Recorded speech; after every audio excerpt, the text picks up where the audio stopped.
C'est ça. Okay, so let's crack on with our pronunciation tuto.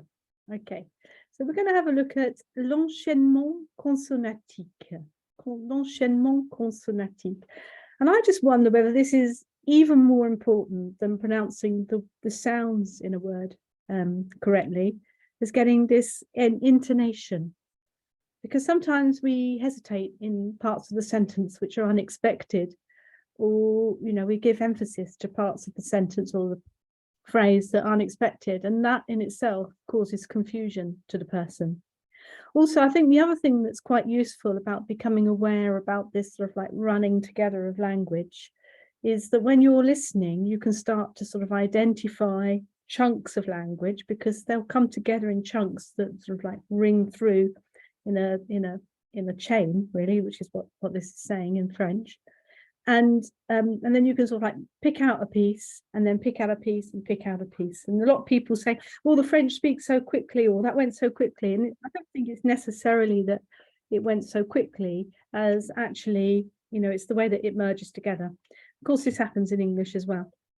All right, so let's have a look at some phrases and see how that works. So now the highlighted bits here, the bolded out bits, are the bits that are going to run together. So j'accepte immédiatement. So the point of this is that those three words run together.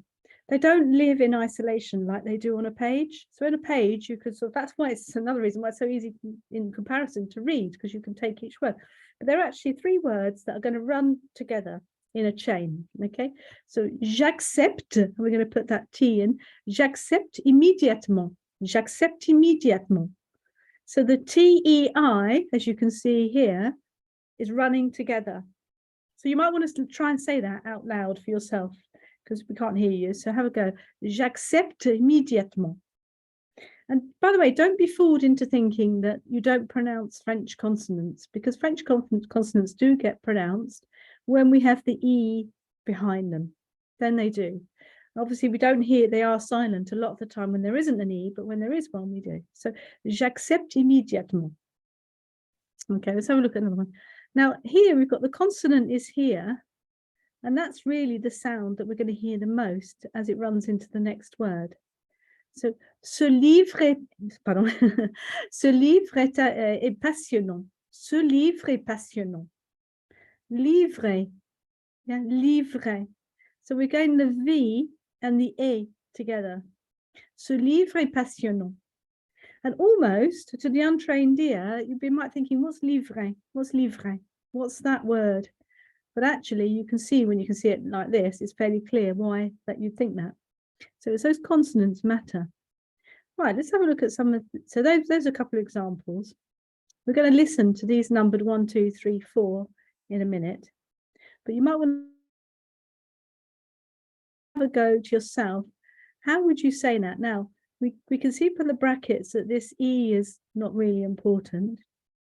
It's going to be dropped. It's really going to be the, well, have a go, and then I'll say it afterwards.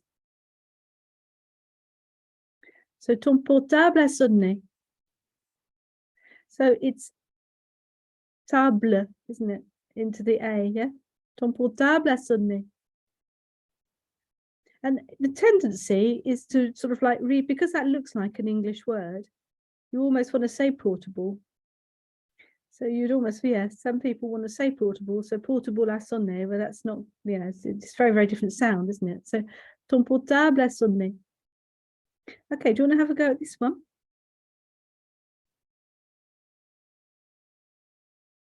La ligne est mauvaise. La ligne est mauvaise. This one? Le répondeur est saturé. Le répondeur est saturé.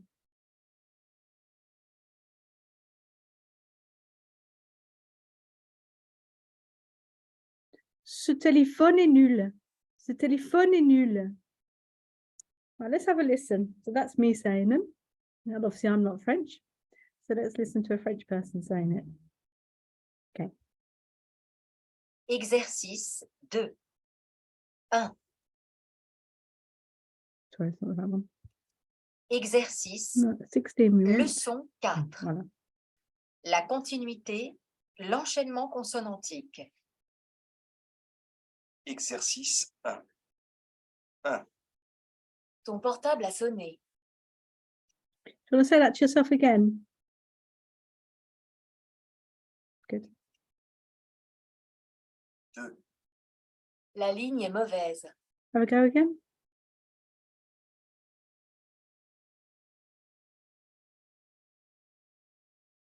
3. Le répondeur est saturé.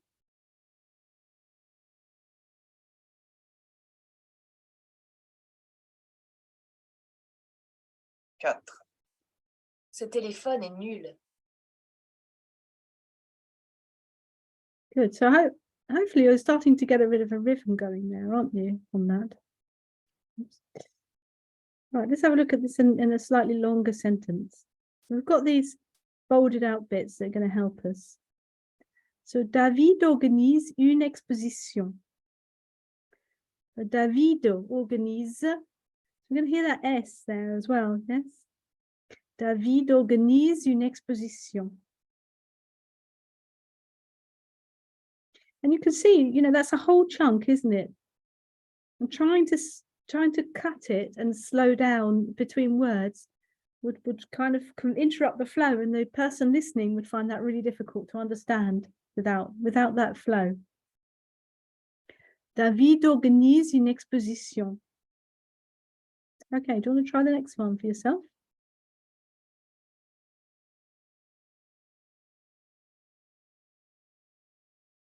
Okay, il invite une artiste allemande. So that's a really good example, isn't it, of those consonants really being heard. Do you want to try number 3?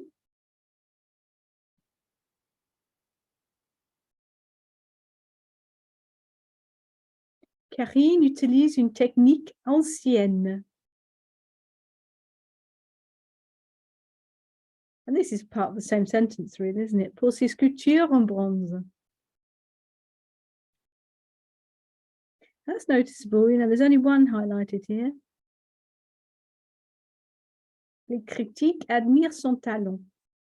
So that's the hardest sound, isn't it, in the whole phrase? Les critiques admirent son talent. Okay, let's hear that one now.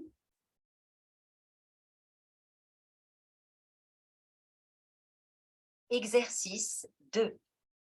1. David organise une exposition. 2.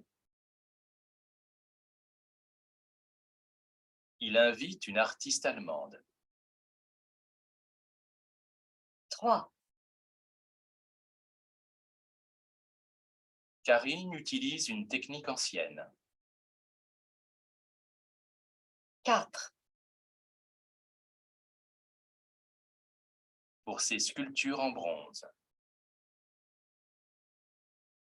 5. Les critiques admirent son talent. Good, okay, okay, next one we're going to do completely by ear now. Nothing, we're not going to see anything on the screen. Exercice 3. 1. Cette artiste est morte à Paris. Okay, do you want to repeat what you heard? Cette artiste est morte à Paris. So you got the T, didn't you? Artiste morte. Okay, next one. Masculin. Just one word.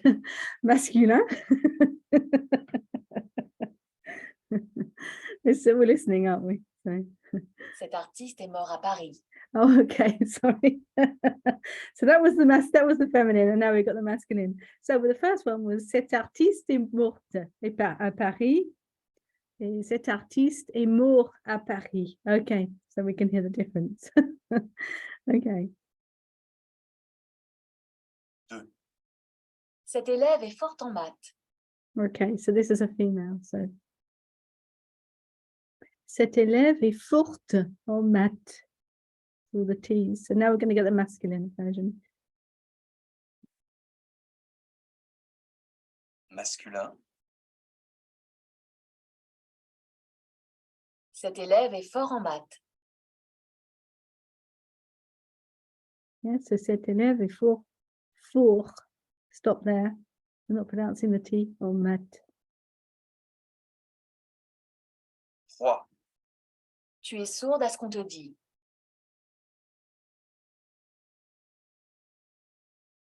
I'll play that again. I wasn't sure of that one. 3. Tu es sourde à ce qu'on te dit.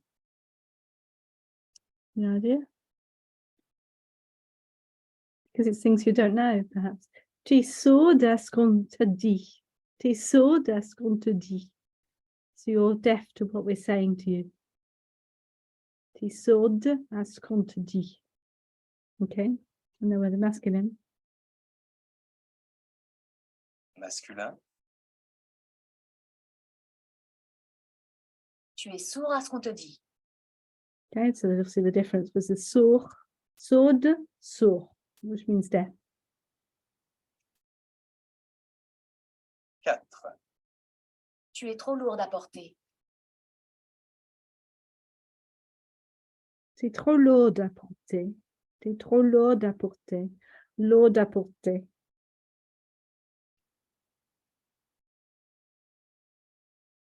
Masculin.